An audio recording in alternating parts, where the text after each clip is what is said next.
শরীয়তপুরে জ্বালানি তেলের তীব্র সংকটের কারণে জেলার ৬টি ফিলিং স্টেশনের মধ্যে ৫টিতে তেল সরবরাহ বন্ধ থাকায় চরম ভোগান্তিতে পড়েছেন মোটরসাইকেল, প্রাইভেট কার, সিএনজি পণ্যবাহী যানবাহনের চালকরা।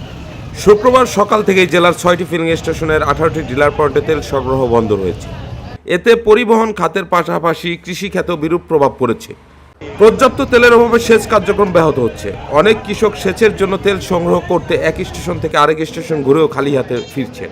এদিকে বিকেল ৪টার দিকে শহরের গ্লোরি ফিলিং স্টেশনে সীমিত পরিসরে তেল সরবরাহ চালু করা হলেও সেখানে মোটরসাইকেল, প্রাইভেট কার, সিএনজি ও ট্রাকের দীর্ঘ সারি দেখা যায়।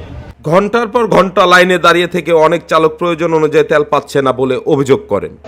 স্থানীয়দের দাবি, দ্রুত তেল সরবরাহ স্বাভাবিক করা না হলে জনভোগান্তি আরও বাড়বে এবং কৃষি ও পরিবহন খাতে বড় ধরনের সংকট তৈরি হতে পারে। ভাই আমরা গাড়িতে তেল পাইতেছি না ভাই, আমাকে ঢাকা আপ ডাউন করতে ৫,০০০ টাকা তেল লাগে। জায়গায় জায়গায় তেল দেয় ২,০০০ টাকা।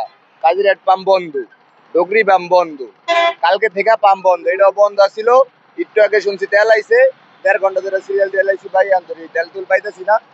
যাত্রী আছে ভাই, স্থানে বহুত যাত্রী আপনার মাঠের মধ্যে খাড়া হয়েছে। যাত্রীকে ভোগান্তি ভাই, আমাকে ভোগান্তি।